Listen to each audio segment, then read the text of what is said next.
Hello everyone, today's video is going to be about my awkward wave. Today's video is a tag video and it is the ride or die makeup tag. The lovely Kristina from Pretty Shiny Sparkly tagged me to do this, so here I am. Super excited to share some of my all-time favorite makeup products with you. I'm kicking it old school and I actually wrote down all the products on a piece of paper. I will start with primer.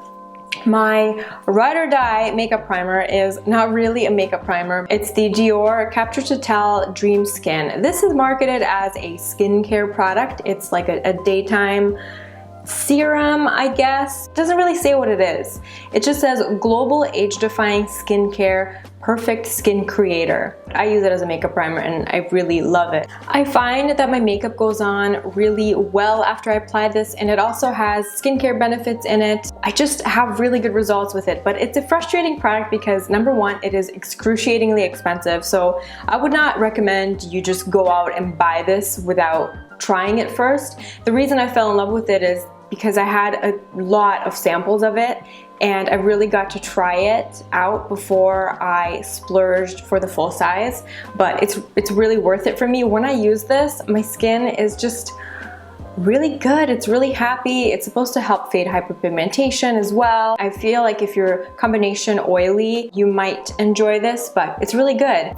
For foundation, this will come as no surprise. It is by Terry Cover Expert. The only problem is that this foundation is now discontinued as I know it. I like the old school, the original Cover Expert. This foundation has been reformulated. It now contains SPF 15 and the formula is completely different. I do not like the SPF 15 version. So RIP by Terry Cover Expert. I still have 2 tubes of it, so I will use it up and then I'm already on the hunt for my next all-time favorite foundation. I've been buying some foundations and I did find one that I really like so far, but if I'm going to be true to the tag, by Terry Cover Expert is my ride or die. This is my all-time favorite concealer for anything but the under eye area.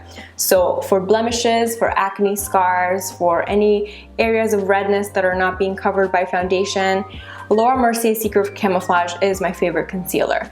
I don't like to use this underneath the eyes because it is quite a dry, waxy formula.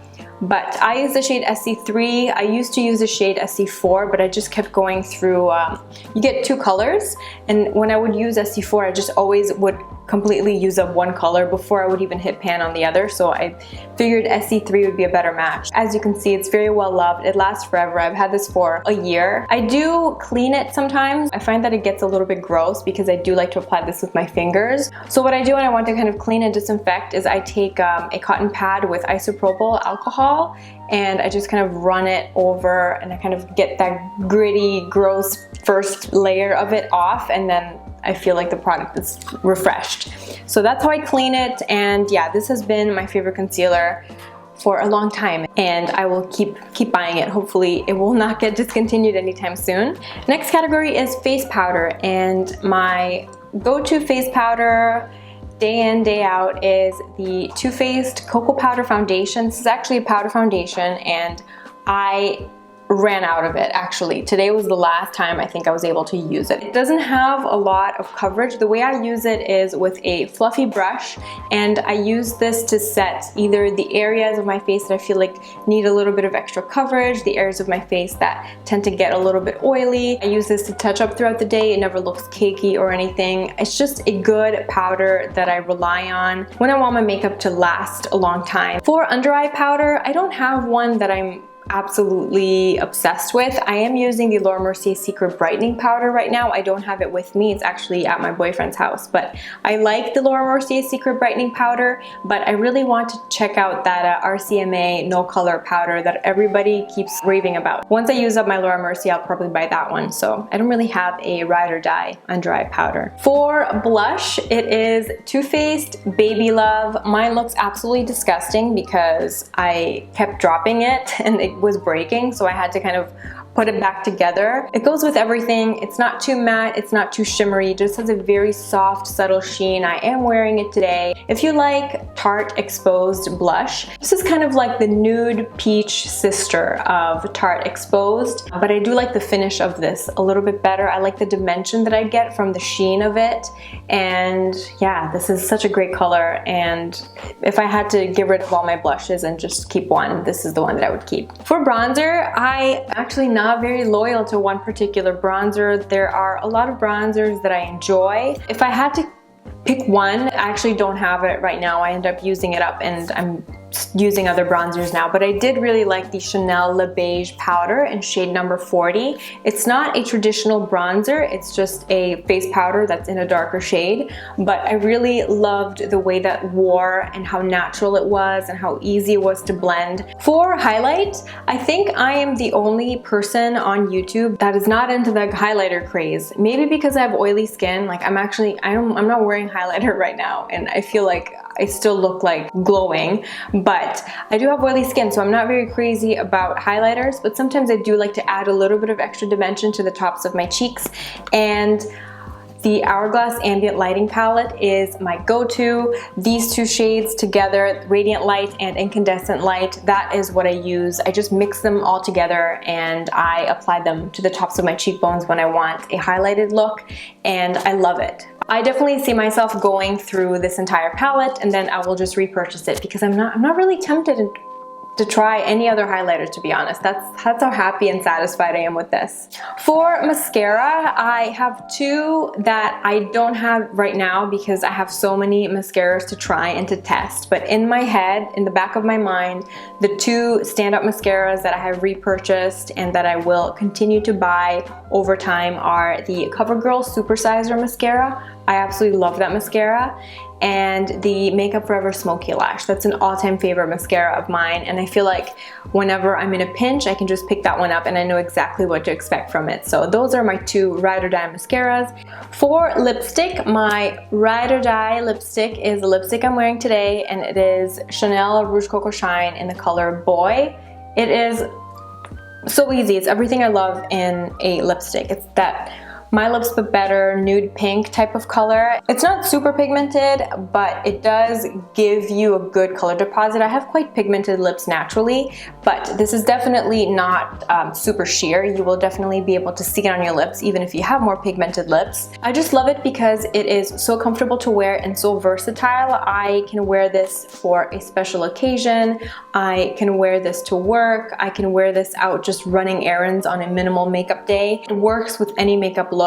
The next category is liquid lip, and again, I think I'm the only person on the internet that does not like liquid lipsticks. I did not buy into the liquid lipstick craze. I'm just happy with the old-fashioned lipsticks that come in a tube. I'd rather just get like a good everyday hydrating, nourishing formula that I would just have to keep reapplying. And same goes with gloss. I feel like this lipstick covers lipstick and gloss for me. It does have a shiny finish to it, and I have actually never, in recent years, I have not used up a lip gloss completely. I always end up having to throw them out because they go bad by the time I'm able to finish them up. I do really like the Buxom, the Big and Healthy lip cream. I think that's what they're called. The color White Russian is really good. I don't have it right now because it did go bad, so I had to throw it out.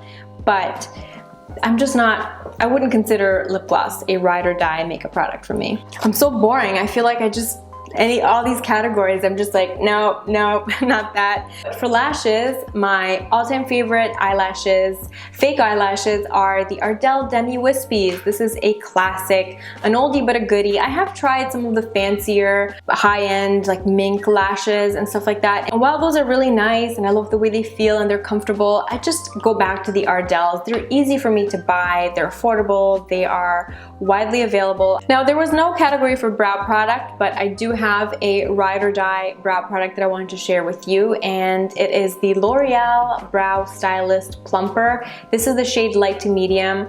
This is a brow gel. It's tinted. It has a very small wand. It's very easy for me to get in there and coat my brows. This actually lightens my eyebrow hair because I do have highlights in my hair. My eyebrows are naturally very dark. So I feel like this softens the look of my eyebrows, but it also makes them a little bit more voluminous and look more filled in at the same time. The next category is Eyeshadow Palette, and this is a tiny little guy. It's a quad, and it's by the brand Clé de Peau, and it's number 303 Baby Universe. I did a couple of makeup tutorials with this, so if you're interested to see what this quad looks like on, I will link those videos in the description box below. This is everything I love in eyeshadow. It has a couple of matte shades, but they're not dull mattes. It's just a very soft satin matte. So I can use the matte shades. I can use every single color in here by itself. They blend out beautifully. They blend really well together. There's minimal fallout. Just the application process with these eyeshadows is an absolute dream. It is pricey. The annoying thing about Clé de Peau eyeshadow quads is that they sell the eyeshadow and the case separately. So it is quite an investment to buy the eyeshadows, and then you have to spend an extra, I think it's an extra 20 bucks to get the case. But it is such a beautiful, beautiful eyeshadow palette. The next category is setting spray, and after many, many, many years of using the Urban Decay All-Nighter Makeup Setting Spray, I strayed and I started testing out and using a whole bunch of different ones, and out of all the ones that I have tried, this has been my favorite, and this will be the one that I will repurchase. This is the Clarins Fix Makeup. Long-lasting makeup hold, hydrates, refreshes, and soothes. And that's exactly what it does. It doesn't make my makeup stay on longer than it would. I usually wear pretty long-wearing foundations anyway, so I don't think a makeup setting spray does that much for me in terms of longevity, but I just love the way this smells. I love the way the mist is super, super fine, so you don't feel like your face is wet after applying it. I love the size. It's very travel friendly. You can throw it in your handbag as well. What I did when it was super, super hot and humid outside last month is I would just put this in my bag with the Too Faced Cocoa Powder foundation. So when I would just touch up my makeup, I would blot, I would powder a little bit, and then I would use this makeup setting spray, and I would just feel super, super refreshed, and my makeup was like hitting the reset button on my makeup. And finally, fragrance. I took the liberty of selecting 2 fragrances for this section since I kind of ignored a couple of the sections earlier on. I feel so good every time I wear these, and there's just something about both of them that feels very me. They're very different fragrances. We have Rose 31 by the Labo, which is a smoky floral, and it's so beautiful. It's refreshing. It's a little bit peppery. Love the way it wears. I love the way it smells. I kind of want to get like a scented candle version of it as well. They make them, but I think they're really expensive. And then another one that's just kind of like an everyday staple. I do tend to wear this more in the summertime, and it's the Kiehls Original Musk. If you like musk and if you like sandalwood, you will love this fragrance. It's unisex. I have the matching shower gel as well, which I absolutely love. They're kind of the opposite ends of the spectrum. This is very sexy, kind of masculine and warm. And this is kind of a cool, peppery floral. Those are all my ride or die beauty products. Let me know what you are loving in the comment section below. And also, if you want to do this video, if you do have a YouTube channel, feel free to do it. I am tagging you, and I'm also going to tag a few of my friends here on YouTube in the description box. I hope you're having an awesome day, and I will see you on Saturday with a new video.